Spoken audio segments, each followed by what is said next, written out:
Bonjour à tous. Donc aujourd'hui, on va vous présenter des logiciels de mots de passe. Donc voilà, moi je vais vous présenter le logiciel qui s'appelle KeePass et Tristan un autre et peut-être Benjamin Grandfond un autre, s'il arrive à temps. Voilà.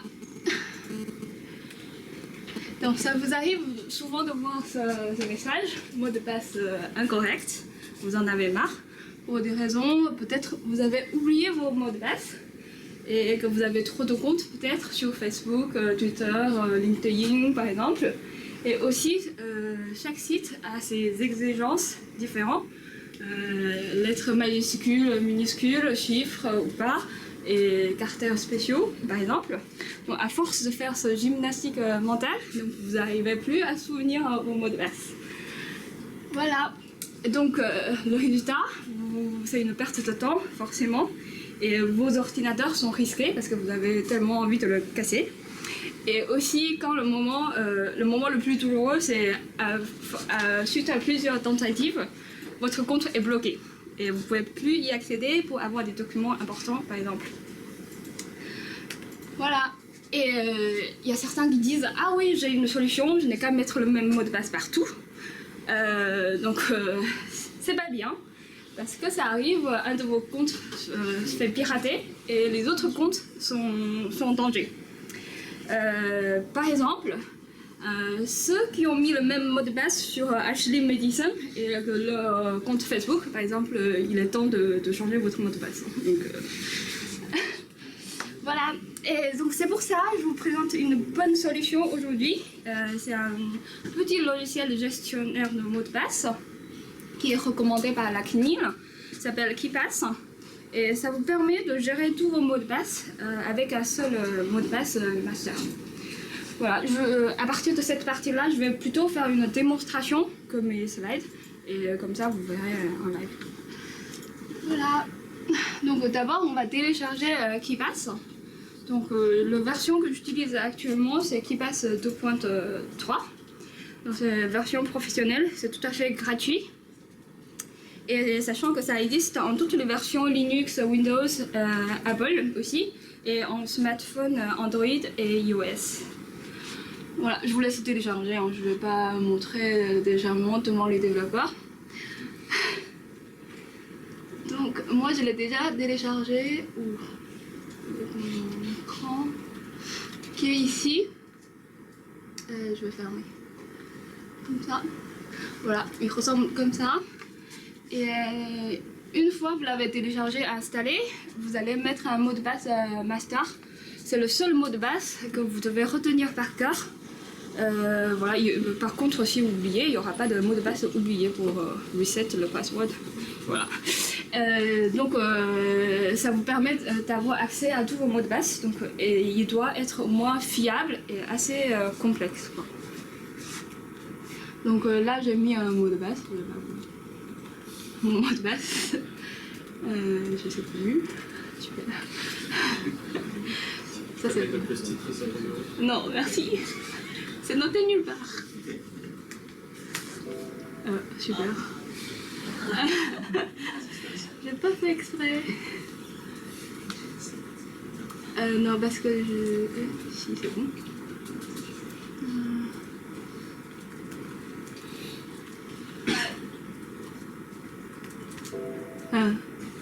Ah non, je vais rendre. Non. Donc...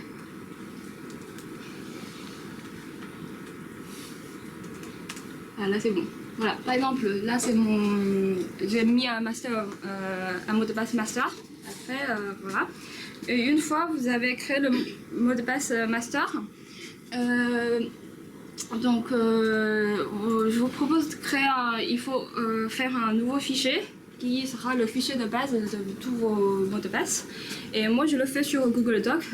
L'avantage c'est que je peux l'avoir accédé partout, à n'importe quel poste. Mais vous n'êtes pas obligé, vous pouvez très bien faire un fichier de base sur votre ordinateur ou une clé USB par exemple. Voilà, et vous faites new, voilà. Donc moi je l'ai déjà créé, mon fichier de base s'appelle .m. Voilà, et je vais l'ouvrir. Non, parce que c'est pas ouvert. Donc une fois ça c'est fait,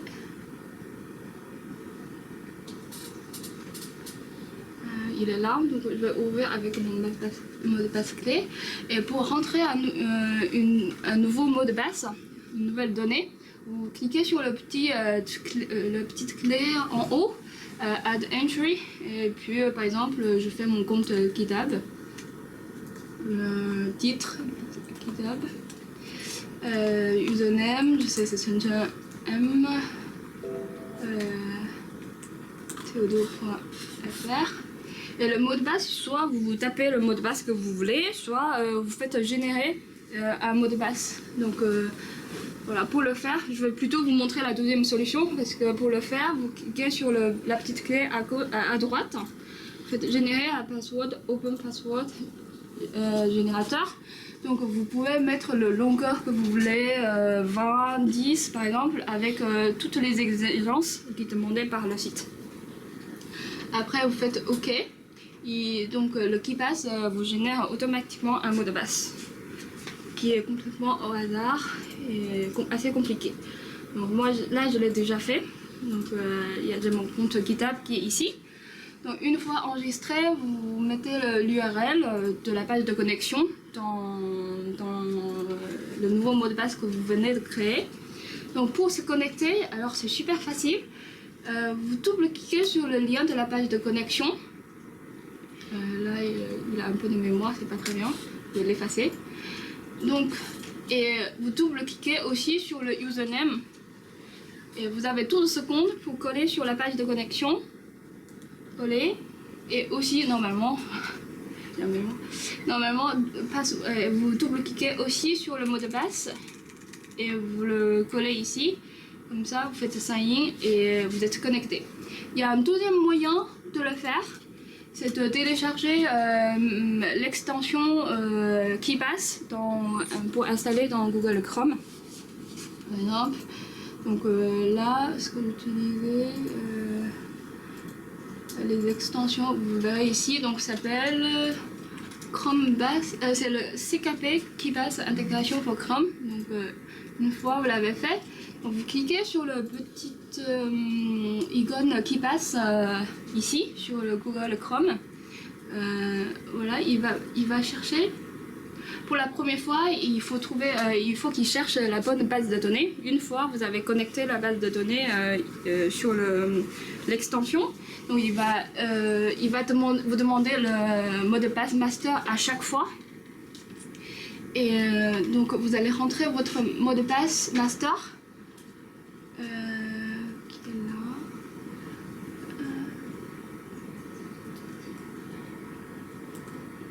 Et vous vous connectez. Hein?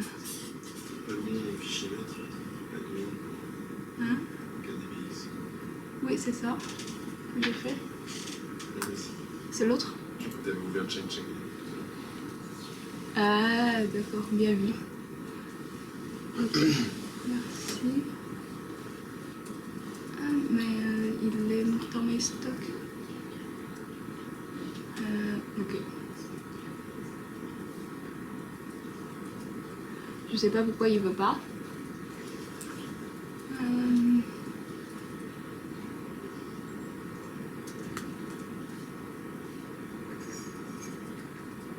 Ok, bon, ça je peux pas le faire. Oui, ah oui, donc c'est strange. Ok, je sais pourquoi.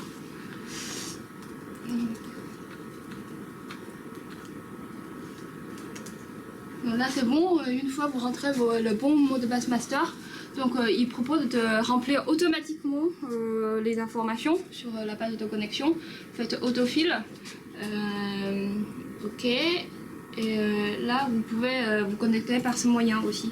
Et donc c'est deux solutions pour vous faire connecter, soit vous gardez le KeePass, le logiciel tout le temps ouvert, c'est ce que je fais parce que je trouve que c'est plus pratique et je double-clique pour copier-coller sur la page de connexion, soit vous utilisez l'extension de Google Chrome à chaque fois, mais je trouve que c'est un peu plus relou parce qu'il faut rentrer le mot de passe à chaque fois. Voilà, vous faites comme vous voulez. Et aussi, Dernier point, c'est aussi vous pouvez partager un fichier de base pour partager certains mots de passe avec quelqu'un d'autre sans passer par les chats ou des moyens pas très sécurité. Voilà. Est-ce que vous créez une nouvelle, pareil, vous créez un nouveau fichier base de données, vous le nommez ce que vous voulez et vous créez un mot de passe pour ce fichier-là et vous le donnez à quelqu'un d'autre. Et par exemple, je l'ai fait un autre mot de passe admin pour partager avec Fabrice. Donc, je l'ai nommé admin. Je peux l'ouvrir depuis mon compte. Et je sais pas. Admin, le password, c'est ici.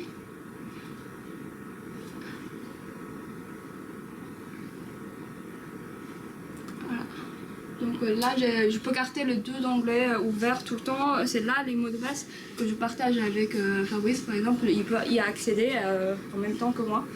Et aussi, lui, il ouvre son mot de passe master, son fichier de base de lui, son fichier de base avec son master, mot de passe master. Et aussi, il peut avoir accès à ce fichier admin. Voilà. Vous pouvez faire des catégories, voilà, si vous avez beaucoup de mots de passe. Voilà, je sais pas si vous avez des questions, si j'étais claire. Donc, du coup, je vais plutôt laisser Tristan présenter son logiciel. Voilà. Oui. C'est quoi le vrai risque de mettre le même mot de passe partout? C'est que un de vos, si jamais un compte s'est fait pirater, et les autres comptes, on peut pirater facilement. Quoi. Ouais. C'est un risque. Quoi. Ouais. Moi, à mon niveau, ça arrive. Ça arrive en vrai. Ouais. C'est pas un truc pour agiter des fantômes ou quoi que ce soit. Typiquement. Ils font fait c'est souvent un qui est comme ça parce que c'est peur de l'équipe.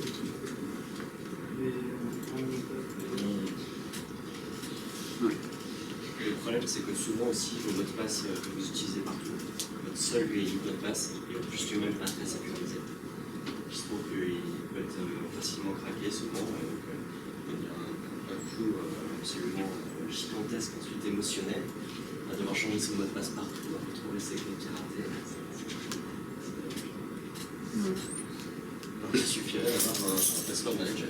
Ouais, là, c'est plutôt un petit logiciel qui prend pas beaucoup de place et voilà, c'est assez user-friendly. Je pense que vous comprendrez tout seul. Ouais. Si on a un problème avec son ordi, genre il plante fondamentalement, il ne faut plus jamais le rallumer. Ouais. Est-ce qu'il y a un moyen de récupérer ses mots de passe ou pas? Bah, c'est pour ça que je mets dans Google Drive. Quoi. Globalement, quand on perd la base de données, on a perdu ses mots de passe. Ouais. Et là, on peut en fait générer de nouveaux mots de passe partout, mots de passe oubliés sur tous les sites. Après, c'est aussi l'objectif de ce sécurité, c'est que ce soit justement bien sécurisé. Ok. Ouais, je te laisse la place. Merci Chanel. Oui.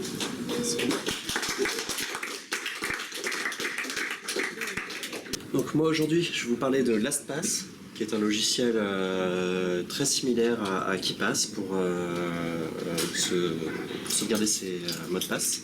Donc c'est un password manager, un coffre-fort qu'on protège de la même façon avec un mot de passe maître pour protéger tous ces mots de passe.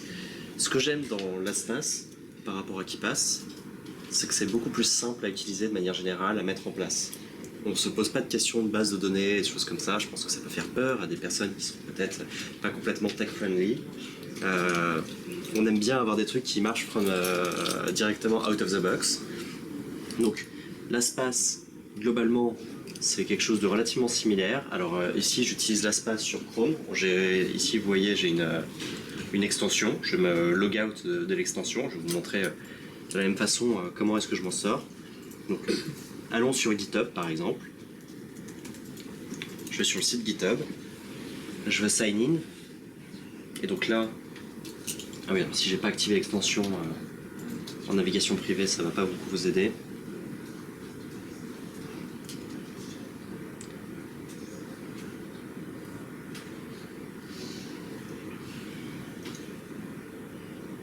Donc ici, on voit que j'ai une petite étoile au niveau de mes champs. Et donc il va me proposer de me login, quand je clique sur cette étoile, à mon compte LastPass. Donc je vais pouvoir rentrer mon master password, qui est un mot de passe plutôt sécurisé. Et alors là, truc amusant, ça suffit pas. Je suis un petit peu parano dans la vie. Donc j'ai une double authentification, qui est un truc hyper sécurisé que je vous suggère d'adopter sur les sites très critiques que vous utilisez. Donc ça veut dire que non seulement il faut que j'entre mon master password, mais que je me sers d'une device, qui est une YubiKey, ici, pour créer un password à usage unique. Donc je branche ma YubiKey dans mon ordi, je clique sur le bouton, j'ai un password à usage unique qui est rentré automatiquement dans l'input. Et voilà, je suis logué dans l'espace et maintenant sur GitHub, j'ai automatiquement rempli mes credentials et donc je peux me loguer. Donc, quelle est la différence par rapport à KeePass? C'est que LastPass c'est une solution en SaaS, c'est-à-dire que vos passwords, contrairement à KeePass qui est une solution complètement stockée sur votre ordinateur en base de données, là c'est directement un logiciel qui a vos mots de passe cryptés hébergés chez LastPass. Donc si vous êtes extrêmement paranoïaque et que vous avez peur d'utiliser des solutions externes et pas ouvertes, n'utilisez pas LastPass, c'est pas grave. Mais sinon, si vous voulez avoir la simplicité d'utilisation de LastPass, c'est quand même vachement plus sympa. Donc l'interface ressemble pas mal au niveau du logiciel. Et de la même façon, on peut utiliser LastPass sur son ordinateur, sur ses différents navigateurs, sur son téléphone. Et ça marche vraiment plutôt bien, notamment sur Android. C'est quand même assez pratique de pouvoir remplir tous ces passwords, pas dans un navigateur directement, assez vite. Donc, je vous suggère dans tous les cas d'adopter de manière indépendante un password manager, ça sauve la vie franchement. Surtout, vous allez commencer certains à travailler sur plusieurs projets, vous allez devoir commencer à retenir des mots de passe de partout, ça va être un peu chiant. Et c'est quand même, plutôt que de perdre 15 secondes à aller retrouver son mot de passe dans sa mémoire, ou 15 minutes à aller retrouver la personne qui connaît le mot de passe de telle application, vous l'avez directement accessible ici. Là, je sais pas, je vais aller sur mon projet TSMS que j'ai en ce moment. Voilà, j'ai un projet. Donc, hop, j'ai directement mes credentials qui sont remplis. J'ai pas à me soucier de savoir comment ça fonctionne. Imaginez par exemple un développeur sur l'APP, cas qui peut se présenter classique, qui a besoin de retenir les mots de passe de tous les projets de Théodo possibles et imaginables. C'est quand même un petit peu plus sympa de les avoir dans une solution qui est bien sécurisée, plutôt que d'avoir à se noter ça sur des tonnes de post-it partout. Bon, l'avantage aussi, c'est que vous vous faites pirater un mot de passe, ça peut arriver, on ne sait jamais, un site qui a des mauvaises options de sécurité. Bon vous le changez uniquement à un seul endroit dans l'espace pour avoir un nouveau mot de passe et c'est gagné, vous êtes de nouveau complètement sécurisé et aucun autre site n'a été compromis.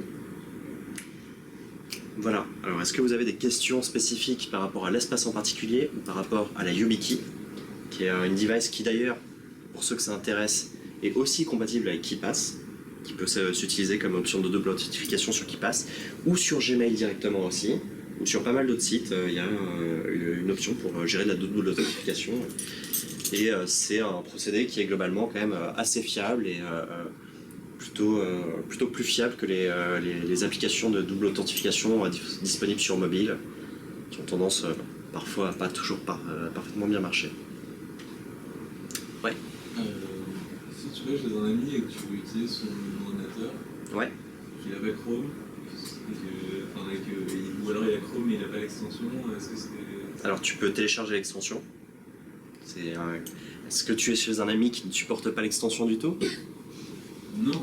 Donc le cas classique quand tu veux utiliser un nouvel ordinateur que tu connais pas, c'est que tu vas aller sur un des navigateurs supportés par LastPass, Chrome, Firefox, Safari. Je pense que sur IE, c'est sur la version relativement récente de IE. Mais donc globalement, tu as des extensions que tu peux installer pour utiliser LastPass. Tu peux te loguer effectivement, comme c'est une solution qui est en SaaS, tu peux te loguer sur n'importe quel ordinateur pour utiliser ton LastPass personnel. Excusez-moi. Et si tu perds la YubiKey? Si tu perds la YubiKey, suivant les les paramètres de sécurité que tu as définis dans ton compte LastPass, tu as moyen de récupérer quand même ton compte LastPass à partir de ton mail maître ou ce genre de choses, ou alors tu as moyen de perdre à tout jamais tes mots de passe si tu as décidé qu'il fallait que ce soit autant sécurisé. Donc tu définis le niveau de sécurisation qui t'intéresse. Il y a un truc aussi intéressant dans LastPass, c'est qu'il y a la notion d'appareil de confiance. Par exemple, l'appareil, un portable que tu utilises pour le boulot, c'est une machine hyper critique que tu as moyen de perdre hyper facilement, de te faire voler vraiment facilement. Il faut que ce soit hyper sécurisé et qu'il n'y ait aucun mot de passe là-dessus qui puisse être perdu à la volée. En revanche, peut-être que chez toi, tu as un fixe, que tu estimes qu'il est quand même vachement plus sécurisé, et tu peux décider que, par exemple, dessus, il retienne le mot de passe de ton LastPass sur ton fixe. Alors, chez moi, j'ai ça, par exemple, il connaît mon mot de passe automatiquement sur mon fixe. J'ai la double authentification en plus quand même pour protéger un petit peu plus. Et donc ça me permet de gagner quand même pas mal de temps. Et voilà, si tu veux des solutions vraiment assez poussées, LastPass possède une version Enterprise qui permet d'avoir vraiment toutes les possibilités d'administration que tu veux, de partage de mots de passe, de single sign-on, de plein de choses possibles. Mais je suis pas allé jusque là. Allez, petit détail intéressant quand même, pour ceux que ça intéresse, LastPass avec la double authentification YubiKey est payant. C'est pas pareil que KeePass du tout, hein. Qui est libre, gratuit. Moi je suis sur une version payante. C'est gratuit sans la double authentification. Et alors, il y a quelques features en plus qui viennent quand on passe en premium. Donc il y a le fait d'avoir un nombre de devices illimité, alors qu'en gratuit il y a un nombre de devices limité. Et bon, voilà, il y a quelques outils possibles à utiliser sur des ordinateurs qui sont spécifiquement peu d'accès d'installation, par exemple, sur lesquels on ne peut pas installer le plugin ou ce genre de choses. Il y a une possibilité d'utiliser par clé USB aussi LastPass directement sans logiciel installé. Et c'est de quel ordre de grandeur le prix? Je crois que c'est 12 € par an. C'est relativement mineur par rapport à la sécurité que ça vous fait gagner et surtout pensez à la sécurité mais pensez au gain de temps. Vraiment, le gain de temps d'aller retrouver des passwords et tout. Moi je pense que c'est une tâche pour remplir un password dans ma vie. Je dois le faire à peu près 50 fois par jour. Je pense que LastPass m'a fait gagner probablement 5 secondes minimum par rentrée de mot de passe. Je vous laisse faire le calcul sur un an, 5 secondes x 50, combien de temps vous gagnez dans votre vie juste avec ça.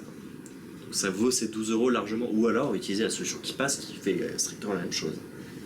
Vraiment, vous gagnez un temps phénoménal. Pour quelque chose qui est une tâche quand même qui est grandement pas très intelligente en soi. Remplir des mots de passe, ça crée pas une valeur exceptionnelle dans votre vie. Est-ce que vous avez d'autres questions? Comment ça fonctionne la YubiKey? Donc la YubiKey, c'est un provider de one-time password entre autres. Bon, il y a plein d'autres façons de s'en servir. Donc c'est une clé USB qui est hyper solide et qui est faite pour globalement faire de la cryptographie assez poussée en général. Donc ça se sert voilà, d'une encryption AES 128 de manière générale. On peut l'utiliser comme clé USB aussi pour crypter des données dessus. On peut s'en servir en one-time password, ça c'est le mode le plus simple du monde. Donc c'est créer des mots de passe à usage unique. Et il y a plein d'autres modes de la YubiKey qui existent. Et alors, notamment un truc hyper sympa sur cette YubiKey que j'ai, qui est la YubiKey Neo, c'est que si vous voyez, il y a un petit bouton sur lequel il y a une icône de Wi-Fi. Je pense qu'on le verra peut-être pas. Et en fait, c'est compatible à NFC. Donc vous pouvez l'utiliser sur votre téléphone s'il est compatible à NFC. Donc, la plupart des Android récents ont une option NFC et vous pouvez du coup mettre la double authentification YubiKey sur votre téléphone facilement. Si votre téléphone ne supporte pas NFC ou si vous n'aimez pas la solution NFC, vous pouvez de toute façon aussi utiliser un lecteur USB sur téléphone. C'est des petites extensions qui existent comme ça pour pouvoir lire directement une clé USB sur téléphone. D'accord, donc si on a par exemple un iPhone 4 et il faut une extension en plus pour pouvoir utiliser la double authentification. Alors sur un iPhone 4, c'est assez douloureux d'utiliser la YubiKey de manière générale. Il faut utiliser effectivement une extension mais qui à la base n'est pas prévue pour iPhone, mais qui est prévue pour iPad, mais qui en fait marche quand même. Apple a quand même un peu verrouillé ces trucs et du coup c'est plus douloureux d'utiliser sur téléphone la double authentification LastPass. Parce que notamment ils supportent du NFC sur les tout derniers téléphones, mais pas le standard, parce que c'est Apple, donc on ne fait pas le standard. Et qu'est-ce que tu penses de la... parce qu'il y a la solution Apple aussi sur tous les... Enfin, il y a une... C'est une très très bonne solution, la solution Apple. Donc c'est le Kitchen. Donc ça marche sur tous vos devices Apple, c'est la limitation. Donc c'est partagé par iCloud si vous le souhaitez. Donc Kitchen c'est pareil, un password manager qui est locké par votre mot de passe administrateur de votre ordinateur par exemple. Donc faites attention en revanche, c'est que vous avez besoin d'avoir un mot de passe administrateur très fort pour bien sécuriser votre Kitchen. Et ça peut être gênant parce que par exemple c'est souvent le mot de passe dont on a besoin pour allumer ou déverrouiller son ordinateur. Donc faites attention au niveau de sécurité que vous donnez à votre Kitchen, mais c'est très bien parce que ça se partage sur vos iPhones, sur vos iPads, etc. sans problème. Et c'est gratuit. Après avoir acheté le Mac. Est-ce que vous avez d'autres questions? Top. Écoutez, si Benjamin est là, on va pouvoir l'entendre parler d'une autre solution logicielle pour nous aider. Sinon, je pense qu'on va aller pouvoir déjeuner tranquillement.